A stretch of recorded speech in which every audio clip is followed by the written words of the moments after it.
Hello friends, तो ये ma'am मेरे पास आई है कलकत्ता से। तो पहले हम मैम का डिमांड सुन लेते हैं। কি করবেন আজকে?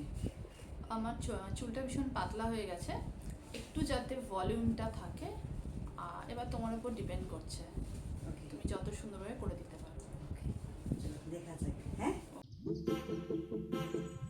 सो मैम का जो डिमांड था मैंने पूरा सुना। उसके बाद उनको मैंने एक वॉल्यूम हेयर कट दिया। जिनके हेयर में बहुत कम वॉल्यूम होते, फ्लैट हेयर रहते हैं, तो उनके लिए ये वॉल्यूम हेयर कट बेस्ट होता है।